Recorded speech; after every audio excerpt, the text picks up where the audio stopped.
할렐루야. 하나님이 우리를 사랑하십니다. 축복하십니다. 우리 주님을 사랑하시면 아멘 하시겠습니다. 뜨겁게 사랑하시나요? 뜨겁게 아멘 하시겠습니다. 오늘로 예수님 안에서 좋은 일은 일어납니다. 오늘 성가대의 찬양을 이렇게 듣다가 보니까 지방에 일 때문에 여러 지역을 다니느라고 참석을 잘 못했던 형제가 눈에 띄더라고요. 뭐 구체적으로 실명은 거론하지 않겠지만 너무 반갑네요. 때로 예배에 여러 가지 사정으로 잘 참석을 하지 못했다가 여러분이 참석을 하시면 제가 봐도 막 너무 가슴이 벌렁벌렁한데, 우리 성도들이 하나님 앞에 어떤 모습으로 어떤 상황이 있다고 하더라도 이겨내고 나와 계시는 것을 주께서 보시면 얼마나 기뻐하실까요? 우리 자우기사 한번 축복하세요. 참 잘 오셨습니다. 하나님이 당신을 사랑하십니다. 저도 주님의 이름으로 당신을 사랑합니다. 할렐루야. 한 주간 동안 평안하셨습니까? 가정은 괜찮으시고요? 사업과 직장은 괜찮으십니까? 여러분의 건강은 어떠신가요? 마음은 어떠신가요? 우리의 마음이 여러 가지 생각이 있을 때, 요즘은 현대인들이 너무 바빠서 누가 잘 내 마음을 신경을 안 써줘요. 또 우리가 바쁘다가 보니까 내 자신도 자기 마음이 어떤지 잘 챙기지 못할 때가 있어요. 그러나 기억하십시오. 하나님은 우리의 마음의 소리에 귀를 기울이고 계신다. 괜찮은지 힘들지 않은지, 때로 서운하고 섭섭하고 억울한 일로 인하여 낙심하고 있지는 않은지, 우리의 작은 신음소리에도 귀를 기울이시는 주님, 오늘 이 자리에 나와 계시는 모든 분들의 마음을 주께서 만지시고 위로하시고 심령의 간구도 기억하실 줄로 믿습니다. 한번 따라 하실까요? 선악과가 되시는 예수님을 믿으라. 선악과가 되시는 예수님을 믿어야 축복입니다. 그래서 15번째 축복의 계명에 대해서 말씀을 나누기를 원합니다. 한 2주 전인가요? 제가 목사님들 모임에 가다가 그만 자동차 접촉사고를 냈습니다. 양재도로에 엄청나게 차가 복잡한데, 그러다가 보니까 차선이 줄어들고, 그래서 한 대 한 대 이렇게 들어가는 겁니다. 제 차례가 돼서 차를 이제 차선을 안쪽으로 들어갔는데, 갑자기 뒤에 있던 어마무시한 트럭이 갑자기 쑥 밀고 오더니 제 차를 뒷문서부터 앞문까지 쭉 문대버리는 거예요. 가만히 있으니까 막 이따만한 게 와서 옆에 쭉 문대네요. 자동차 사고 나보면 아시겠지만 여러 가지 생각이 마음에 확 돌아갑니다. 야, 이걸 어떡하나. 문짝으로 나갈 수는 없고 저쪽으로 나가야 되고, 지금 이 상황 속에서 누가 뭘 어떻게 잘못한 것인가. 저는 철석같이 뒤에서 와서 저를 이렇게 차를 문댔기 때문에 전 저 차가 잘못했다 생각을 하고 내렸습니다. 그리고 사진을 찍고 어쩔 수 없어 경찰을 부르고 보험회사에 연락을 하고, 경찰이 와서 장류를 해서 차를 뒤로 뺐습니다. 보험회사에서 왔어요. 그러더니 가만히 이렇게 상황을 보더니 제가 가해자라는 것입니다. 아니, 저는 지나가고 이렇게 안에 집어넣고 있고 뒷차가 와서 그냥 쭉 저를 문댔는데 절대로 가해자라고 70% 이상 책임이 있다고 말하는 것입니다. 억울해서 펄쩍펄쩍 뛰겠더라고요. 아니, 생각해 보라고. 차가 한 대씩 껴들어가고 이제 다 내 차례가 돼서 차가 들어갔는데 멀쩡히 뒤에 있던 차가 와서 그냥 쭉 문대버렸는데 내가 왜 가해자냐 그랬더니, 요즘은 법이 바뀌어서 직진하는 차가 있는데 끼어드는 차가 있을 때, 심지어 끼어드는 차에 뒤를 박아도 과실은 어디 있냐면 끼어드는 차에 있다는 것입니다. 뭐가 바뀌어서? 법이 바뀌어서 그렇다는 거예요. 그러면서 억울해 보이시긴 하지만 법이 그러니 어쩔 수 없다는 것입니다. 정말 약이 올라서 펄쩍펄쩍 뛰겠더라고요. 내가 뭘 잘못했어. 그런데 꼼짝없이 수용할 수밖에 없는 게 법이 그렇다네, 법이. 그러면서 하는 말씀이, 혹시라도 운전을 하시다가 옆차가 끼어 들어오잖아요. 그럼 순간적으로 내 차선을 안 부딪히려고 옆으로 피할 것 아닙니까? 옆으로 피하다가 뒤에서 오는 차가 내 차를 받으면 누구 잘못이게요? 내가 잘못이라는 거예요. 그러니 방법은 뭐냐? 옆에 차가 끼어들 때 그냥 앞으로 가서 부딪히라는 거예요. 그 얘기는 뭐냐면, 옆으로 피했다가 더 큰 사고가 날 수가 있고, 혹시 책임을 나한테 돌아오니까. 그러나 끼어드는 차를 가서 슬쩍 가서 접촉사고가 나더라도 내가 가해자는 아니다. 전 지금 법리 이야기를 하고 있는 것입니다. 제가 아무리 뒤에서 온 차가 나를 문대도 차선을 제가 끼어들었기 때문에 제 잘못이라고 하는 거죠. 막 억울해서 펄쩍펄쩍 뛰겠지만 법은 법인 거예요. 성경에 보면요, 에덴 동산에서 아주 억울해서 펄쩍펄쩍 뛰는 사람들 이야기가 나와요. 누군지 모르겠죠. 제가 읽어드리겠습니다. 창세기 3장 12절에 보면 아담이 나옵니다. 아마 선악과에서 그 에덴 동산에서 아주 대형 사고가 난 것 같아요. 화가 나고 막 억울해서 펄쩍펄쩍 뛰는 소리예요. 아담이 이르되, 하나님이 주셔서 나와 함께 있게 하신 여자 하와죠. 그가 그 나무 열매를 내게 주므로 내가 먹었나이다. 상황이 짐작이 되시나요? 하나님이 아담에게, 야, 너 선악과를 왜 따먹었어? 라고 물었더니 아담이 하는 말이, 하나님, 난 먹고 싶은 생각이 없었어요. 근데 하나님이 저한테 주신 그 하와가 쌍꺼풀을 잔뜩 붙이고 막 이렇게 하고 와서 이거 먹어, 그냥 콧소리로 자꾸 먹으라 그러는데 제가 안 먹을 수가 있어야죠. 그래갖고는 나는 먹기 싫었으나 하와가, 그것도 하나님이 만드셨잖아요. 그래서 선악과를 먹으라 그래서 할 수 없이 먹었다는 것입니다. 나는 죄가 없다는 거예요. 그랬더니 또 한 사람이 나도 억울하다고 소리를 지릅니다. 13절에 보니까 야훼 하나님이 이제는 하와에게 묻는 거죠. 여자에게 이르되, 넌 왜 그렇게 했느냐? 너는 선악과를 왜 따먹고 왜 내 남편 아담에게 왜 선악과를 먹게 했느냐? 라고 물었습니다. 그랬더니 하와도 펄쩍 뛰는 거예요. 제가 잘못했습니다 라는 게 아니죠. 하나님, 저도 먹고 싶지 않았어요.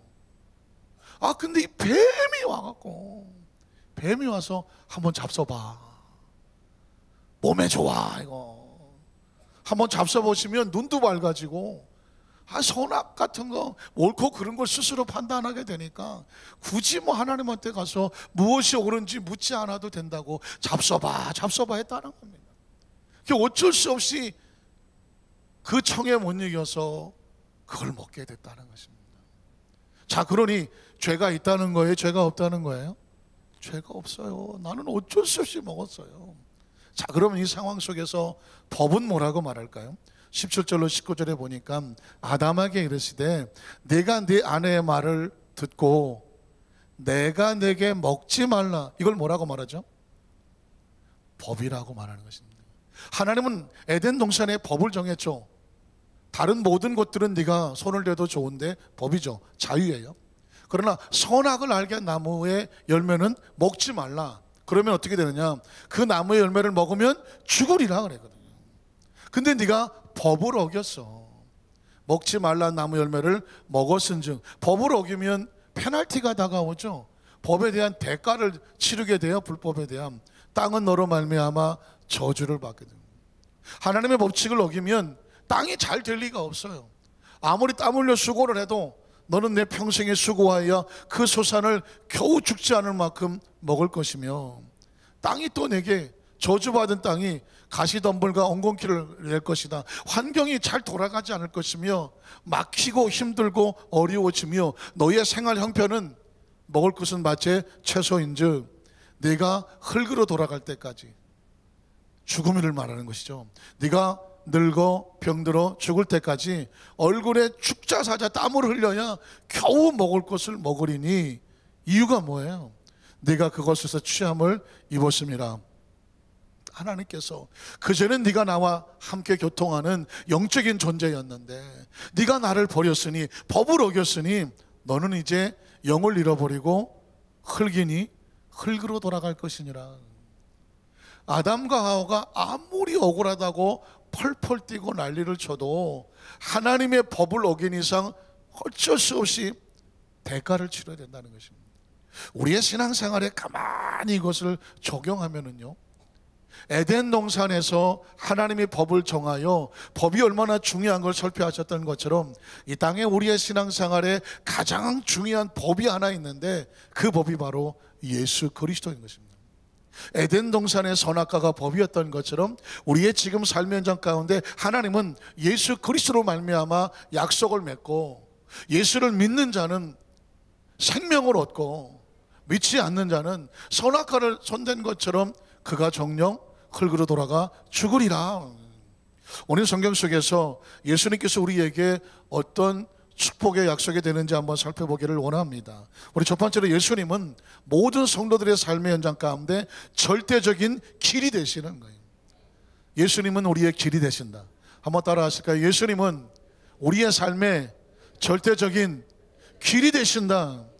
길은 법칙이고요, 우리의 삶의 방향과 같아요. 자, 여러분, 제가 아까 선악과는 법칙이라고 말했습니다. 창세기 2장 15절 17절에 보면 야훼 하나님이 그 사람을 이끌어 에덴 동산에 두어 그것을 경작하며 지키게 하시고, 인간은 하나님으로부터 위임을 받았습니다. 이 만물을 지키며 다스리며 보존해야 될 위임을 받았습니다.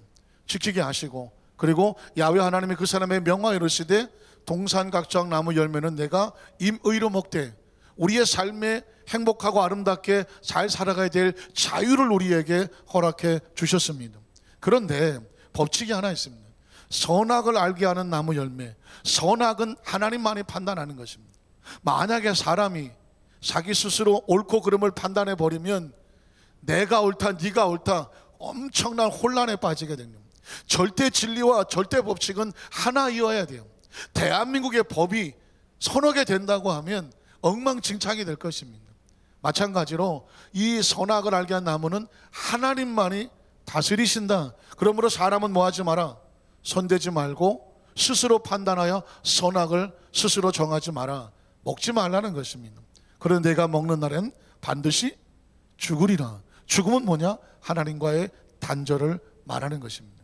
자, 이 시대 속에서 하나님은 예수님을 통해서 우리에게 이렇게 법칙을 선포하죠. 요한복음 14장 6절을 보면 예수께서 이르시되 I am the way, 내가 곧 길이야. 우리의 삶의 현장 가운데 우리가 어떻게 살아야 될까요? 생명으로 태어나서 이렇게 왔는데 학교에서는 지식을 가르쳐주고 도덕과 윤리를 가르쳐주나 도덕이 떨어지고 윤리가 무너진 이 세상 속에서 인간답게, 하나님의 자녀답게, 형상을 닮은 하나님의 자녀답게 살아가려면 어떻게 해야 될까요? 그건 하나님이 가르쳐줄 수밖에 없어요. 그 길을 제시하는데 구약시대에는 십계명을 말씀하셨습니다. 신명기 5장 1절로 3절에 보면 모세가 온 이스라엘을 불러 그들에게 이르되 이스라엘아, 오늘 내가 너희의 귀에 말하는 이 규례와 법도를 듣고 그것을 배우며 지켜 행하라니. 하나님의 백성들은요, 하나님이 뭘 원하는지를 알아야 돼요. 그것을 어떻게 해야 되냐면 배워야 돼. 그것을 삶 속에 지켜야 돼. 그리고 그것을 삶에 적용을 해야 돼. 그래야 어떻게 되냐면 그 다음 절에 보면 우리 하나님 야훼께서 호렙산에서 우리와 언약을 세우셨나니, 이 약속은 언약이야. 하나님과 우리 사이의 약속이죠. 이 언약은 야훼께서 우리 조상들과 세우신 것이 아니요 오늘 여기 살아있는 우리 곧 우리와 세우신 것이다. 수천 년 전에 모세와 함께 호렙산에서 십계명을 이스라엘 백성과 세웠지만 세월이 지난 지금 오늘 저와 여러분에게도 하나님의 약속은 여전히 우리와 함께하는, 하나님께서 원하시는 명령이 된다는 것을 기억하시기를 주님의 이름으로 축원합니다. 그러면 약속에게는 분명한 이유가 있겠죠. 여러분, 도로교통법의 법은 왜 있나요? 사고가 나지 아니하고 안전하게 빨간불, 파란불, 노란불, 그 법칙에 움직이도록 사고가 나지 않게 만들었으며, 중앙선도 마찬가지고 점선, 실선, 이게 다 법칙, 도로교통법은 차량이 안전하도록 만든 거거든요. 하나님이 우리에게 십계명을 주시는 목적이 있어요. 귀찮게 하려고 만든 게 아니라 십계명을 주시는 하나님의 목적은 이렇습니다. 자, 28절로 29절에 보면 야훼께서 너희가 내게 말할 때에 너희가 말하는 소리를 들으신지라. 야훼께서 내게 이르시되 이 백성이 내게 말하는 그 몰소리를 내가 들은즉 그 말이 다 옳도다. 자, 다만 그들이 항상 이 같은 마음을 품어. 이 같은이 뭐냐면 계명을 지키는 마음, 십계명을 마음에 두고 그 말씀을 지켜야 되겠네 라고 마음에 두는 마음을 품어서 결국 뭐 하게 합니까? 하나님을 경외하죠. 경외란 뭐냐? 최상의 존경으로 두려워할 지경까지, 너무 귀하고 소중해서 최상으로 존경하는데 두려운 마음을 가질 정도까지. 그게 바로 경외하는 것입니다. 경외하며 내 모든 명령을 지켜서 그들과 그들의 자손이 뭘 받아야 돼요? 영원히 복받기를 원하는. 하나님이 우리에게 생명을 주셨는데 우리 하나님은 좋으신 하나님이시라 너희와 너희 자손이 영원히 무엇을 받고 살아라? 복을 받고 살아라요. 계명을 주시는 이유는 뭐냐면 차선 잘못 넘어서 사고 나서 무너지지 말고 하나님의 계명을 잘 지켜서 너희 부모도 복을 받고 자녀도 복을 받기를 원하신다는 것입니다.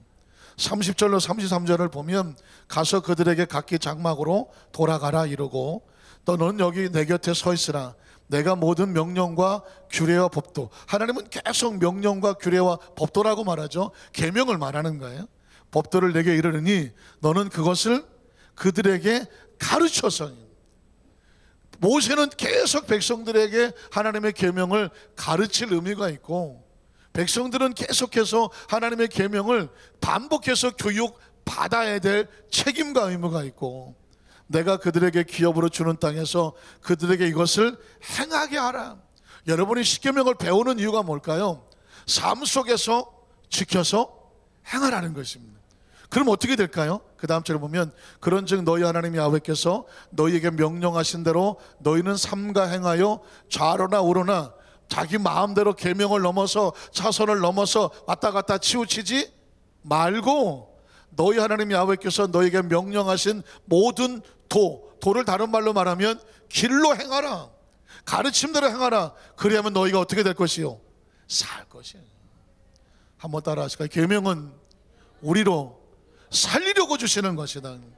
여러분 꼭 말씀을 기억하셔야 돼요. 하나님의 말씀이 강단에 선포될 때 왜 목사님이 저렇게 열심히 침을 튀겨가며 말할까요? 말씀 붙잡고 살아라. 살리려고 하는 거예요. 말씀 붙잡고 살리려고. 그것도 영원히 자기 백성과 자기 자녀와 함께 복을 받고 살아라. 이게 오늘 이 강단에 선포되는 말씀의 목적과 이유며 여러분이 열리를 제쳐놓고 달려와서 이 시간에 말씀을 마음판에 받는 이유는 뭐냐? 영원히 그 자손과 함께 복을 받고 살려는 그 명령을 붙잡고 살기 위해 달려오신 줄로 믿습니다. 신약 성경의 예수님은 우리에게 어떻게 복받기를 원하셨냐면요, 마태복음 5장 1절로 2절에 보니까 팔복의 말씀을 주셨습니다. 구약시대의 십계명이 복의 원리라면 신약시대에는 팔복이 복의 원리예요. 팔복이 무슨 뜻일까요? 물어보면 잔소리죠. 8가지 복입니다. 8가지 복이. 이렇게 살면 복이 있다고 말합니다. 자, 예수께서 무리를 보시고 산에 올라가 앉으시니 제자들이 나아온지라 입을 열어 가르쳐 이르시되. 왜 기록을 안 했을까요? 여러분의 머릿속에서 팔복이 뭐지? 나와야 돼요. 첫 번째 팔복이 뭘까요? 복이 있도다 심령이 가난한 자예요. 세상의 욕심으로 가득한 것이 아니라 하나님의 말씀과 사랑 안에 있어서 내가 어떻게 하면 세상의 욕심이 아닌 하나님의 마음으로 살아갈까, 그 마음을 늘 하나님 앞에 내려놓는 심령이 가난한 자가 복이 있나니 그 안에 천국이 있다고 말합니다. 애통하는 자가 복이 있어. 어떻게 하든지 의롭고 거룩하고 정직하게 믿음으로 살며 사명을 감당하며 살까 하나님 앞에서 눈물로 기도하는 애통하는 자가 복이 있는데 사람은 조롱해도 하나님은 위로하신다. 온유한 자가, 놀랍게도요, 온유한 자가 땅을 차지해. 싸납고 그냥 막 원망불평하고 뭔가가 인간적으로 독하게 살면은 땅을 차지할 줄 알았는데 안타까워요. 성경의 법칙은 온유한 자가 결국 땅을 차지한다. 의에 줄이고 목이 마른 자 기뻐해라. 천국이 그 속에 있다고 말하는 거예요. 긍휼히 여겨야 복이 있어요. 복이 있도다 피차 서로 긍휼히 여기는 자요. 누가 긍휼히 여길까요? 하나님이 나를 긍휼히 여겨. 우리 하나님께 엎드려 기도하지 않습니까? 하나님, 저를 불쌍히 여겨 주시옵소서. 하나님이 만약 잣대를 가지고 다 갖다 대면 여기 살아남을 사람이 누가 있어요? 아무도 없어. 그분의 심판을 피할 사람이 없어. 그래서 우리는 하나님 앞에 주여 우리를 긍휼히 여겨 주십시오. 하나님의 긍휼은 누구에게 있냐면 우리가 다른 사람을 긍휼히 여길 때, 긍휼히 여길 때 그가 복이 있나니 하나님의 그를 긍휼히 여기죠. 마음이 청결하다, 마음을 늘 하나님 말씀 앞에 나와서 회개하고 자복하며 하나님의 마음으로 채우기 원하면 그 사람의 눈에 하나님이 보인다. 하나님을 본다. 화평케 한다는 건 피스메이커죠. 어디를 가더라도 그 공동체를 행복하게 해요. 평화롭게 해요. 다툼이 그쳐요. 갈등이 그쳐요. 화평케 하는 자가 복이 있나니 저 사람이 누구다? 하나님의 사람입니다. 하나님의 자녀다. 나는 가는 곳마다 문제를 일으킨다. 그럴 일 없겠죠. 혹시 또 여기 또 혹시 몰라갖고 아멘 하고 손들까봐 제가 물어봤는데, 이런 사람은 트러블 메이커라고 말하죠. 문제를 일으키는 거예요. 그러나 하나님의 사람은 피스메이커예요. 가는 데마다 화평케 만든 그 사람을 이끌어서 하나님의 아들이라는 거예요. 혹시 의를 행하다가 핍박을 받습니까? 믿음으로 살고 사명을 붙잡고 살고 영혼을 사랑하여 전도하고 봉사하는데 누군가 손가락질하며 핍박합니까? 기뻐하십시오. 하늘에서 상이 큼이라고 말했습니다. 그러니까 하나님의 나라를 위해 헌신하다가 핍박을 당하면 기뻐하고 즐기고, 이게 복 있는 자라고 말하고 있습니다. 이게 여러분 이 땅에서 예수 그리스도를 말미암아 복된 삶을 살아가는 하나님의 자녀를 향한 주님의 법칙이에요. 여러분 혹시 12명의 병탄꾼들이 가나안 땅을 정탐하고 한 이야기는 이제 막 귀에 못이 박히죠. 근데 굉장히 중요한 가르침이 있습니다. 하나님의 말씀을 순종하는 자와 거역하는 자의 운명이 달라져요. 아시는 것처럼 10명의 정탐꾼은 그 땅을 정탐하고 와서 자기들 생각에, 여러분 보십시오. 신앙생활에 가장 무서운 게 뭐냐면 내 생각이에요. 자기들 생각, 인간적인 생각에 그 땅은 험악한 땅이고 하나님 우리를 죽이려고 데려왔고 여긴 하나님의 함정이야. 속은 거야 하나님 앞에. 저기 들어갔다는 우리 자녀들 다 죽을 거야. 그러니 어떻게 우리끼리 도망가자라고 말합니다. 자, 그런데 여호수아 갈렙이 이런 말을 합니다. 하나님이 우리와 함께 하시고 그들의 보호자는 떠나갔으니 하나님께서 우리를 기뻐하시면 그 땅으로 인도하실 것이다. 그러면서 뭐라고 하냐면 하나님을 거역하지 말라. 하나님을 거역하지 말라. 하나님의 말씀에 순종하지 아니하며 거역해서 살아남을 게 없어. 그 300만이 모두가 광야에서 한 줌의 먼지로 삶을 마감하고 말았습니다. 제가 왜 말씀을 드리냐면 2019년을 출발하는데 벌써 세월이 빨라서 1월 20일이요. 아니 엊그저께 송구영신 예배 드린 것 같은데 벌써 20일이에요. 막 후다닥 하면 6월달 될 거래요. 후다닥 하면 12월달 될 거예요. 이 1월부터 우리 마음이 생각에 정확한 방향으로 걸음을 정해놓고 살아가야지 하다 보면 삶이 끝나요. 버나드 쇼라고 하는 사람이 묘비병에 그렇게 적어놨다더만, 내가 우물쭈물하다가 이렇게 될 줄 알았지. 한번 따라 하실까요? 내가 우물쭈물하다가 이렇게 될 줄 알았지. 하다 보니까 인생이 끝났어. 그리고 무덤에 갇히게 됐어.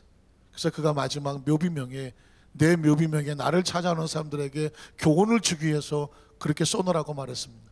내가 우물쭈물하다가 이렇게 될 줄 알았다고. 여러분, 우리가 매 순간마다 하나님의 법칙에 그 길을 따라가야 안전하고 살고 영원히 그 자손과 함께 복을 받는 거예요. 두 번째로 예수님께서는 성도들의 삶에 진리가 되신다고 말하고 있습니다. 한번 따라 하실까요? 예수님은 우리의 삶에 절대 진리가 되십니다. 자, 제가 여러분 에덴 동산에 하나님이 말씀하신 선악과 이야기를 한 번 더 읽어드릴게요. 왜냐하면 이게 우리의 절대 진리예요. 창세기 2장 15절 17절에 보면 야훼 하나님이 그 사람을 이끌어 에덴 동산에 두어 그것을 경작하며 지키게 하시고, 야훼 하나님이 그 사람 명하여 이르시되 한 가지만 말씀하잖아요. 동산 각종 나무 열매는 내가 임의로 먹어도 돼. 먹는 것도 하나님이 자유를 주셔야 되는 거죠. 먹되. 그러나 그죠? 선악을 알게 한 나무 열매는 먹지 말라. 내가 먹는 한 반드시 죽으리라. 이건 절대 진리예요. 이건 타협이 안 돼요. 내가 요만큼 해줄 테니까 요만큼 해주세요. 딜이 안 돼. 흥정이 안 되는 거예요. 하나님의 말씀은요, 절대 진리인 거예요. 예수님도 우리에게 절대 진리자로 와요. 요한복음 14장 6절에 보니까 예수께서 이르시되 내가 곧 길이요 진리요 생명이니 나로 말미암지 않고 아버지께로 올 자가 있다 없다? 없는 거예요. 오직 예수 그리스도 외에 다른 길이 없다. 다른 진리가 없다는 것입니다. 진리라고 하는 것은 뭐냐면 타협이 안 돼요. 다른 걸로 대체가 안 돼요. 흥정이 안 돼요. 주고받고 피차 너 좋고 나 좋고가 안 되는 거예요. 아무리 힘들고 어려워도 어떤 대가를 치루어도 하나밖에 없는 거예요. 그게 절대 진리예요. 종교다원주의라고 하는 또 다른 종교에서도 왜 이렇게 기독교는 왜 오직 예수만 말하느냐. 아니 적당히 누이 좋고 매부 좋고 뭐 또랑치고 뭐 가재 잡고 너도 좋고 나도 좋고 좀 서로 다 같이 가면 되지 않겠느냐. 그러면서 말하기를 결국 다 저 산 꼭대기에 올라가는 길은 달라도 꼭대기에 올라가서 같이 다 천국 가자고 하는 건데 굳이 왜 예수만 믿으라고 하느냐. 여러분 어떻게 들어보면 그럴듯해요. 제 불교를 믿든 뭐 다른 걸 믿든 다 좋은 데 가자고 하는 건데 굳이 왜 기독교는 예수를 믿어야 되느냐. 이유가 있어요. 다른 건 길이 아니에요. 여러분 불교도 석가모니 선생께서 그분이 무슨 종교를 만들지 않았어요. 그분은 인생을 보니까 너무 힘들고 어려워. 그 인생들에게 고통을 어떻게 하면 없앨겠나. 어느 날 보리스나무 밑에서 깨달아. 인생이란 다 허상이구나. 허상이야. 아무것도 없는. 나도 없어. 무아지경 나 없어.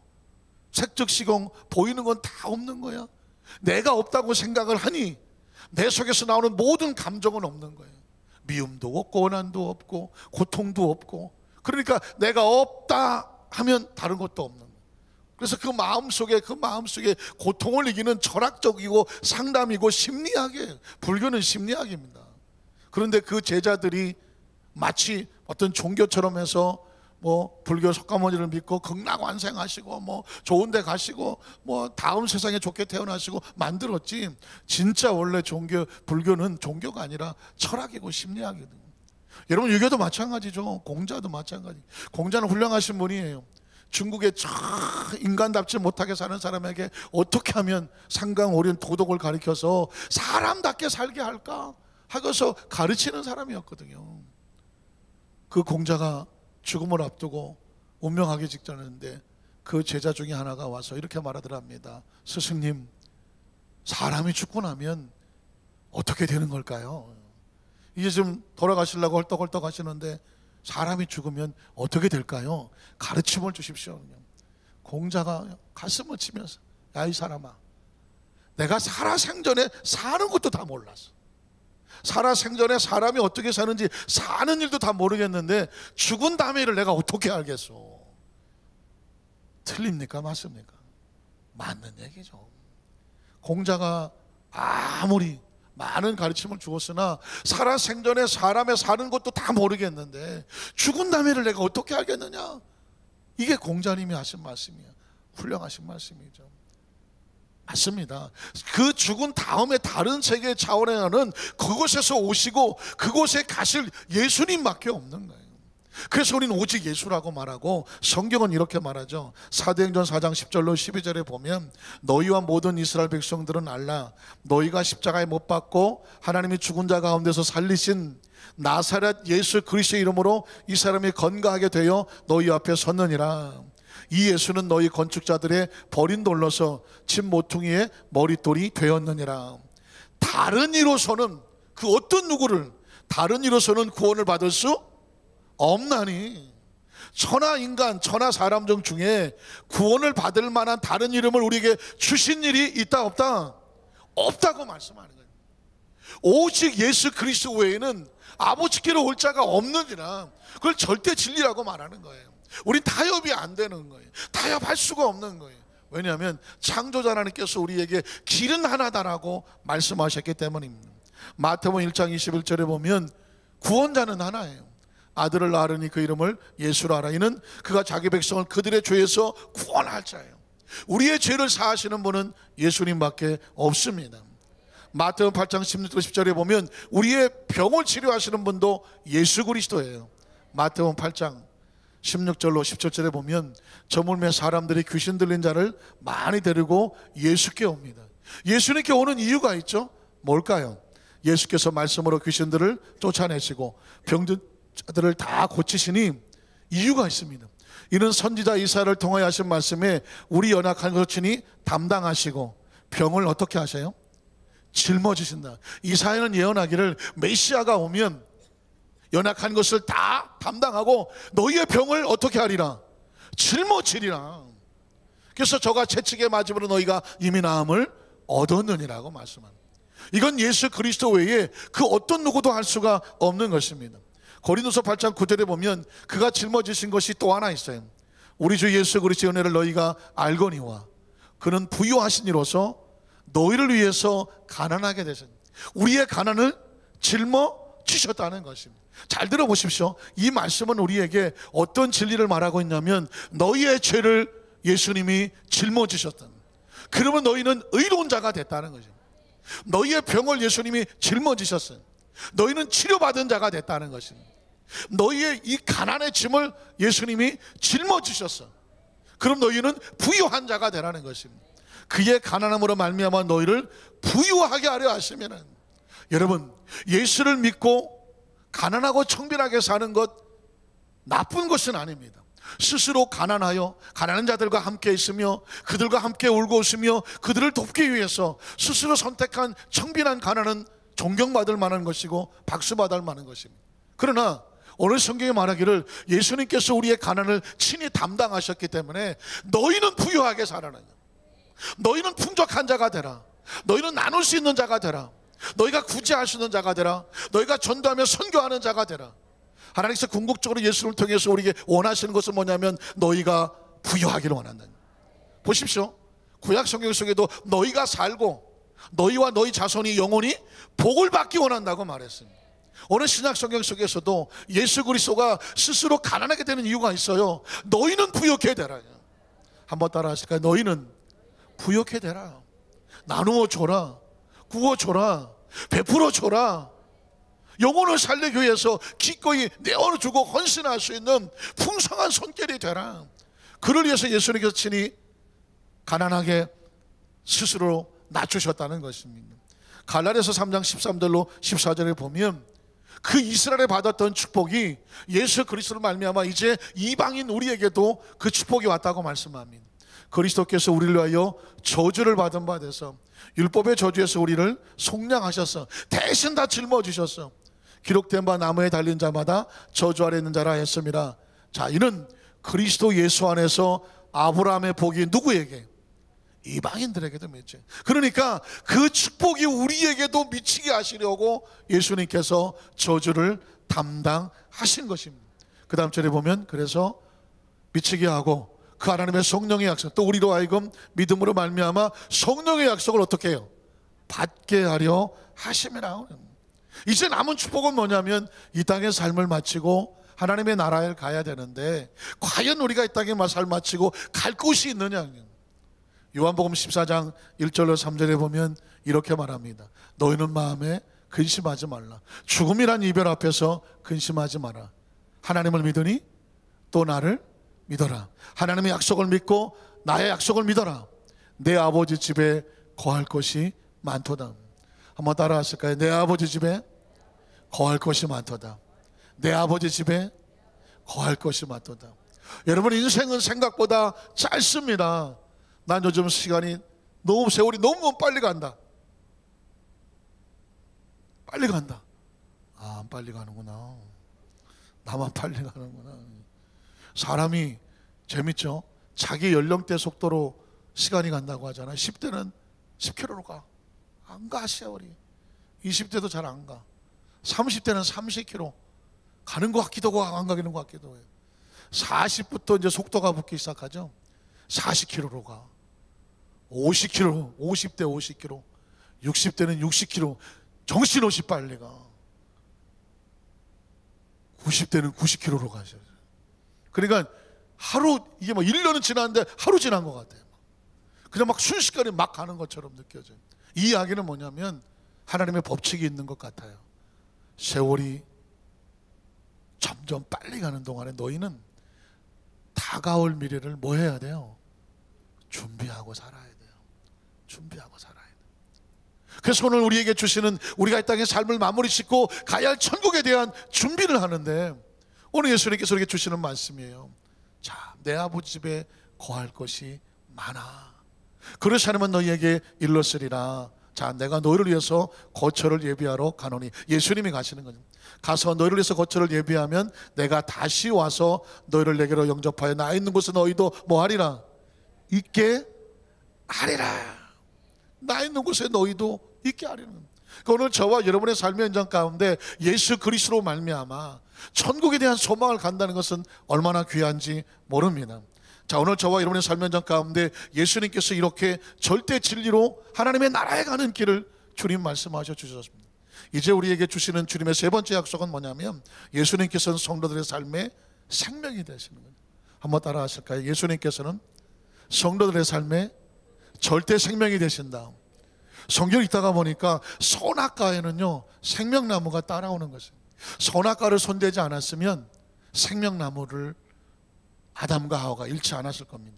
창세기 3장 22절로 24절에 보니까 야훼 하나님이 이르시되 보라 이 사람이 선악을 아는 일에 우리 중 하나같이 되었으니 그가 그의 손을 들어 무슨 나무?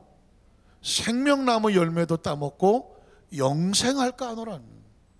선악과를 따먹지 않았으면 생명나무도 하나님은 우리에게 주시려고 했던 거예요. 영생의 축복을 주시는 거예요. 그런데 선악과를 따먹음으로 영이 죽어버리니까 생명나무에 손을 대면 안 되는 거죠. 그 다음 절에 보니까 그래서 야훼 하나님의 에덴 동산에서 그를 내보내었습니다. 이유가 뭘까요? 생명나무를 지켜야 돼요. 그의 근원이 된 땅을 갈게 하시니라. 이같이 하나님이 그 사람을 쫓아내시고 에덴 동산 동쪽에 그룹들과 두루 도는 불칼을 두어 뭘 지켜요? 생명나무에 가는 길을 지키게 하시다는 것입니다. 하나님과 단절된 사람은요 영생을 얻지를 못해요. 그런데 하나님과 회복이 되어지면 새로운 생명의 길을 회복을 하셔야 돼요. 그래서 예수님께서 예수를 믿는 백성들에게 이렇게 말씀하시는 거죠. 요한복음 14장 6절을 다시 읽겠습니다. 예수께서 이르시되 내가 곧 길이요 진리요 생명이다. 이 생명이란 단어는 어마어마한 단어입니다. 이 생명은 육체의 생명을 치료하시는 생명이고 우리가 잃어버렸던 영생을 회복하시는 영생의 생명인 줄로 믿습니다. 누구를 말미암지 않고는, 예수 그리스도를 말미암지 않고는 아버지께로 올 자가 없다고 말했습니다. 마태복음 8장 1절로 3절에 보면 예수님이 생명이란 말이죠. 손을 대면 생명이 치유가 됐습니다. 예수께서 산에서 내려오시니 수많은 무리가 따르니라. 한 나병 환자가 나와 저라면, 나병 환자는 생명이 깨지고 찢어지고 피투성이로 흘러내리고 있는 얼마 남지 않은 생명을 말합니다. 그런데 예수 앞에 나와서 절하며 이르되 주여 원하시면 주께서 저를 깨끗하게 하실 수 있습니다. 생명이 깨진 걸 회복하려면 생명이 아니면 안 되는 거거든요. 그런데 그 다음 절에 보니까 예수님께서 손을 내밀어, 생명이 손을 내밀어서 터치를 하시니까 그에게 대심에 이르시되 뭐라고 말할까요? 내가 원하노니 깨끗함을 받으라 하시니 즉시 그의 나병이 깨끗해졌더라. 생명 회복 사건입니다. 오늘 이 시간 저와 여러분의 삶 현장 가운데 생명이 아프고 생명이 다쳐서 생명의 고통으로 병을 나가는 성도가 있다고 하면 우리 이 말씀을 붙잡는 것입니다. 우리 예수님이 생명인 것을 믿습니다. 믿음으로 손고 기도할 때 생명이 손을 대시니 즉시로 깨끗해지더라. 즉시로 깨끗해지더라. 왜냐하면 생명이 고치시기 때문에 그렇습니다. 요한복음 1장 3절로 4절에 보면 영혼의 생명도 말씀하고 있습니다. 요한복음 1장 3절로 4절에 보면 예수님이 생명이다. 만물이 그로 말미암아 지은 바 되었으니 지은 것이 하나도 그가 없이는 된 것이 없느니라. 그 안에 뭐가 있어요? 생명이 있습니다. 예수님을 구주로 믿으시면 아멘 하시기 바랍니다. 여러분이 예수님을 구주로 믿는 그 신앙의 고백 안에 영원한 생명이 있습니다. 그 안에 생명이 있었으니 이 생명은 사람들의 빛이다. 요한복음 3장 16절은 그래서 나오는 말이에요. 하나님이 세상을 이처럼 사랑하사 독생자를 주셨으니 이는 그를 믿는 자마다 뭐하지 아니하고 멸망하지 아니하고 꿈에도 그리는 단어죠. 무엇을 얻게 하십니다. 영생을 얻게 하려 하십니다. 한번 따라 하실까요? 영생을 얻게 하려 하십니다. 살아있는 생명은요 죽음을 두려워해요. 근데 그 살아있는 이상이 한 번밖에 못 사는 생명을 향하여 영원한 생명이라는 단어가 나와요. 이 영원한 생명은 예수 그리스도가 아니면 회복이 안 되는 거예요. 그래서 예수님께서 내가 길이고 진리고 생명이다, 나로 말미암지 않고는 아버지께로 올 자가 없다고 말씀하십니다. 말씀을 정리하기를 원합니다. 제가 어려서 주일학교 다닐 때 선생님들이 그랬어요. 천국에 가면 들리는 소리와 지옥에 가면 소리가 다르다. 우리는 지옥에서 소리 나요? 천국에도 소리 나요? 지옥에 가면 껄껄껄 하는 소리가 난다 그러더라고요. 너무 좋은가 보죠? 껄껄껄 웃음소리 같잖아요. 그랬더니 아니라는 거예요. 지옥에서 나는 소리는 껄껄껄인데 그때 그렇게 하지 말걸. 그땐 그렇게 할걸. 그러니까 뭔가 원칙이 있는데 그 원칙을 지키지 않은 후회 막심한 곳이 지옥이라는 거예요. 그래서 저는 그때 들을 때는 네 그랬다가 좀 머리가 커지니까 에이 설마. 근데 최근에 제가 자꾸 생각해 보니까 그럴 수밖에 없겠다. 삶을 살아오면서 후회되는 게 얼마나 많아요. 그때 그렇게 하지 말고. 이걸 끝까지 가지고 가면 지옥 소리밖에 안 나는 거예요. 그런데 천국에서 나는 소리는 그때 그렇게 하기를 잘했지, 그때 그렇게 하지 않기를 잘했지, 하기를 잘했지. 원칙을 지켰다는 것입니다. 그 법칙을 잘 지켰다는 것이죠. 여러분, 에덴 동산의 법칙은 선악과고요, 지금 이 시대에 우리 하나님께 주시는 법칙은 예수 그리스도입니다. 예수 그리스도를 따라가는 길, 예수를 따라가는 진리, 예수를 따라가는 생명이 우리를 이 땅의 삶은 복되게 하시고 천국 가는 길로 인도하실 것입니다. 오직 예수 그리스도 외에 다른 길은 없습니다. 이 길을 붙잡고 승리하시기를 주님의 이름으로 축원합니다.